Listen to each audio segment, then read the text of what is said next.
AI music platforms like Suno are being promoted as the future of music creation. But what do actual working musicians think when they hear the results? Today, I'm going to be reacting to a video by an independent musician named Tom Hummer, sharing his thoughts on Suno, and let's just say he's not quite impressed. Make sure you stay tuned to the very end of this video because Tom shares a few concerns about AI music that I believe every artist and producer should hear, especially before we start using platforms like Suno as a replacement for human creativity. So without further ado, let's get into it. I recently had the opportunity to play around with Suno, the AI music platform, and I wanted to share my thoughts on it and on AI music in general. For context, I've been writing, recording, and producing music for over 20 years, and I do it because I love it. I would never use AI-generated sounds in anything that I release as original music. But a couple months ago, for an internal kind of side project at my day job, I was asked to record a string arrangement.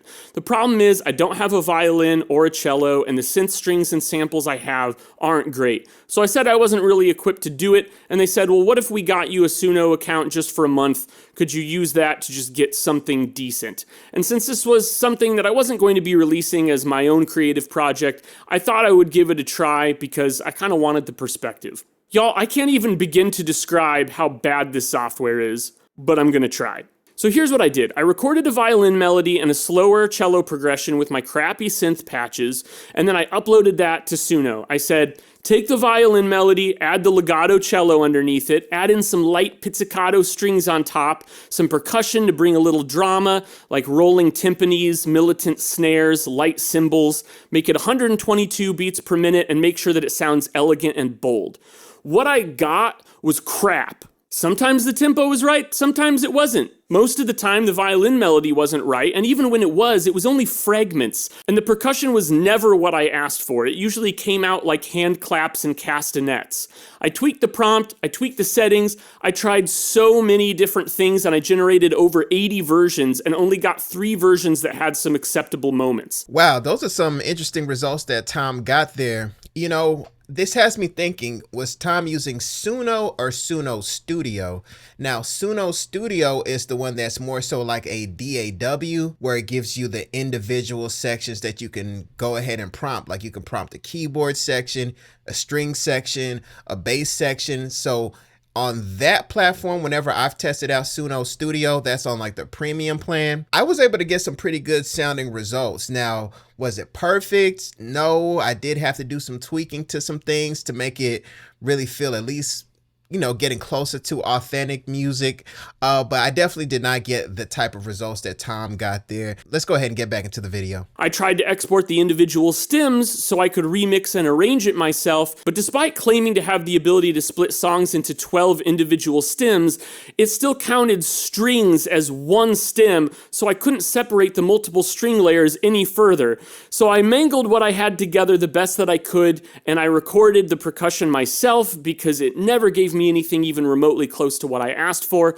And overall, I was just astonished by how difficult it was to get something that was even a quarter of the way to what I wanted. And for those of you thinking I probably just didn't have the settings right, that it probably turned out that way because I was new to it, I want you to know that on top of my music experience, I've also been working in software and web development for 14 years. I'm good at figuring out music software. I'm good at figuring out apps. So I also understand that AI software has a lot of variability. You can't be overly prescriptive with prompts and expect consistent results. It's against the nature of how this kind of software works. But that's my point. The high degree of variability and the utter lack of regard for the instructions I gave it makes it even crazier to me that people would use this thing and then take artistic credit for what it spits out. I hear the argument all the time that it's just a tool, but if the tool doesn't even do what you tell it to do, if you can't control the tool, you're just pulling a lever on a slot machine until it gives you something you like, and that makes you even less of a creator than I originally thought. Now, a while back, I made a video poking fun at the Suno CEO's absurd statement that nobody enjoys recording music, and I got some responses to that made some fair points. Some folks brought up the accessibility that a platform like Suno can provide for people who may be physically unable to make music otherwise, or for people to explore their creativity and get inspiration, or there was one person who said they use it to generate music that fits the vibe of the video game they're playing, making their own custom soundtrack. And those are interesting use cases. Those people are using it for their own enjoyment and not trying to release it as their own work for financial or commercial gain. Yes, that's a good point that Tom made there as far as people using platforms like Suno and, generative AI music specifically for just, having fun with music for their own personal enjoyment. I've even mentioned maybe even some people might want to do some fun, cute corporate songs for people at their organization. That's cool. In my opinion, that's cool. It's almost like two different things. Like Tom has those, that bass guitar back there. I have my keyboard right here. So I kind of feel like we're kind of approaching music in two different ways. One is more so from a purist artistic standpoint, and one is for more so fun and creativity and just personal enjoyment. I even see some people working on like their own AI artist, which is initially was a bit strange but to me, but if you're doing an AI artist just for the pure personal enjoyment, the novelty of it, that's cool, but don't tiptoe into this other purist world as if we're doing the same thing. That's the only problem that I have. Don't mix your AI artists and whatever you're doing in that world with the purist production musicianship world. But let's go ahead and get back into the video. I've heard people argue, well, the people doing that with AI wouldn't have made music otherwise anyway, and I'm like, okay, then they shouldn't. Why are they doing it then? Go find something else that you do like doing. Real artists love the process. AI is for people who want to have, not people who want to create. Go do something else that you enjoy the process of. There's been a lot of doom and gloom around these kinds of people and how they're going to destroy the music industry. And I understand that, but I don't think I agree with the fear around it. I could be wrong, but I'm actually optimistic that that won't happen for several reasons, some of which have already been expressed by others, such as the fact that listeners want to connect to a real person behind the music they like. That even if you make a great sounding AI song, it's still going to be hard to get people to listen to it and pay attention to you, maybe even harder if you're not doing live shows to support it. And it all sounds like slop. But there's another really important point to this that I haven't heard anyone talk about. While AI can give you a shortcut to good sounding music, it can't give you good taste. It can't give you a discerning ear. There's no shortcut for that, and it's a critical thing to have. Every song you love was made by one or more people who made intentional decisions to make that song sound exactly how it sounds. Sure, sometimes happy accidents find their way into a piece of music, but then the decision to leave that in there is still intentional. And those decisions are informed by thousands of hours of listening to music, writing music, and figuring out what sounds good to me and why. What do I value? What kind of sound am I going for? Is AI going to know the right snare sound or guitar tone for your song? Yeah, that's a good point. And that got me thinking about somewhat of a deeper question that I've asked myself, especially when it comes to AI music and what's going on here in the landscape. And that's, why does your music even exist? So if we have 4 people in a recording studio, so I'm out here in Atlanta, so let's say we have an engineer, we have a rapper, we have a keyboard player, and we have a beat maker, right? So if we're all in the studio and we're having a conversation and we're coming up with different ideas and we're coming up with different song concepts, the keyboard player can play one thing, the rapper can have a feeling like, oh, that kind of reminds me of that old Bobby Brown song, and then the beat maker can start to cook up a beat, and then as the music continues to go and continues to grow, the engineer can jump in and start to pull in all kinds of different effects, and everybody is all working together to create this, musical piece that hopefully is going to resonate with people for months and hopefully years to come. And if we're relying solely on, generative AI platforms, we're just creating stuff that's almost to a certain extent disconnected from people. But let's go ahead and get back into the video. Is AI going to know the right snare sound or guitar tone for your song? Is AI going to know when something atonal and dissonant will give a song the edge it really needs? Is AI going to know when some weird sound effect or sample will really bring together the identity of a song?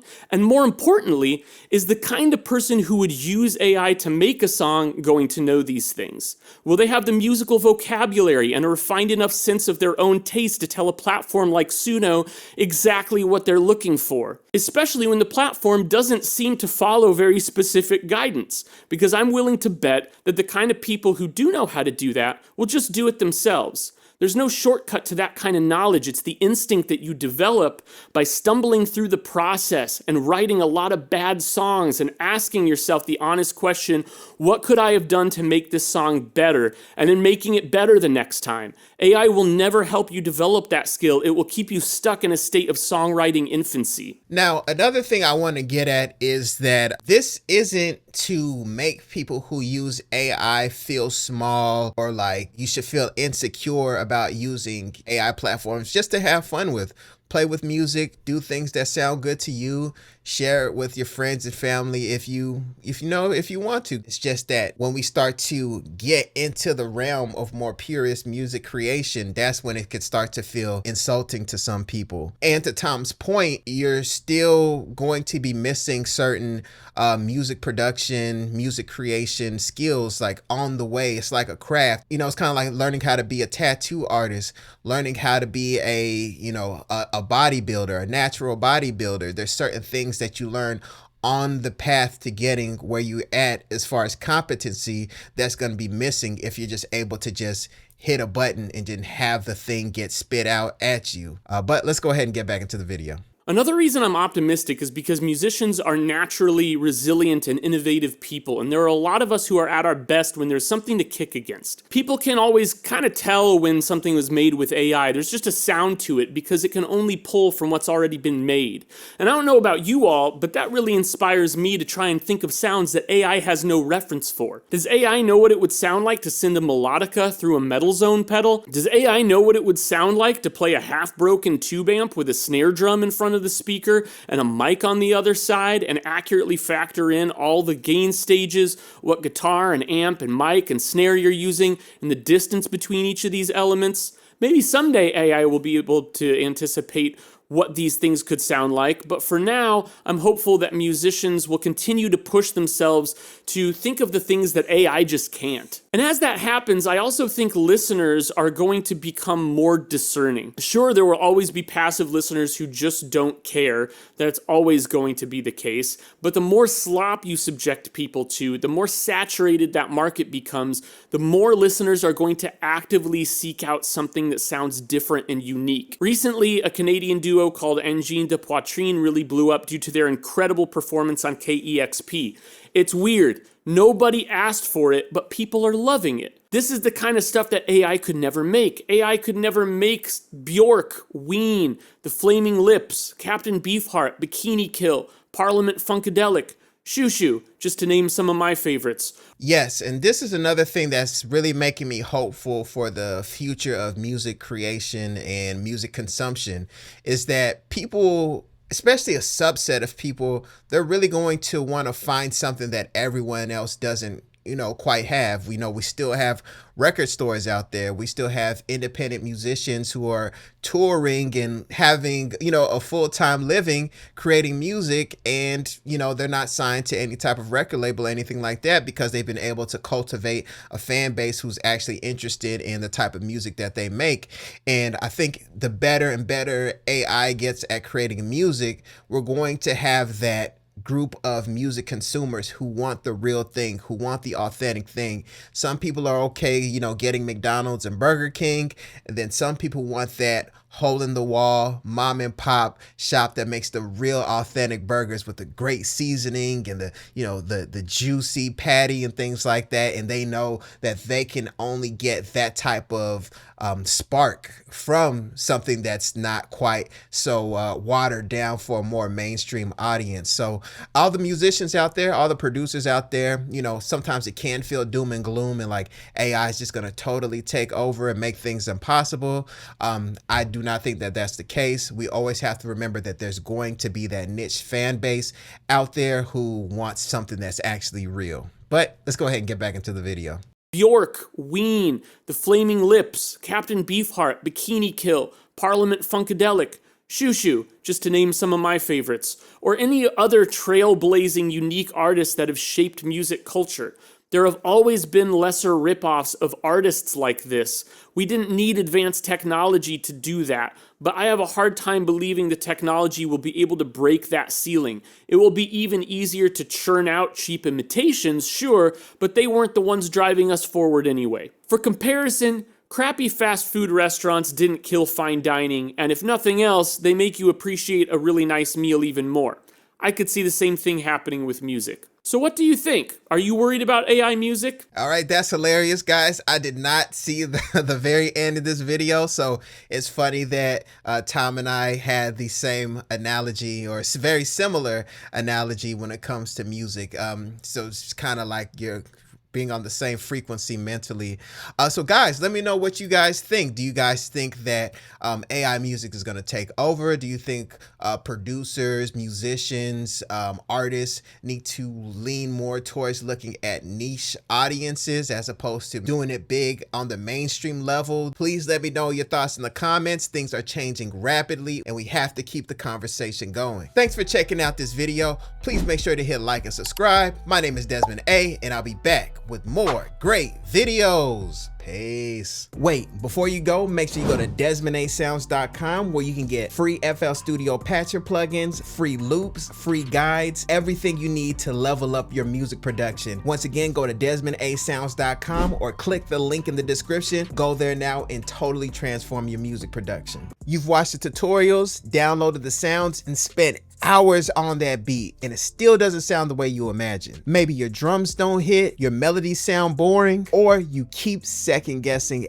every decision. And if you're an artist making your own beat, you may have the song idea, but the production keeps getting in the way of making a fire song. In my one-on-one Zoom coaching sessions, we'll work directly on your music and identify what's holding you back. And I'll give you a clear plan to improve. Don't wait any longer. Don't watch another tutorial video. Go ahead and click on the link in the description right now and book your one-on-one Zoom coaching session today.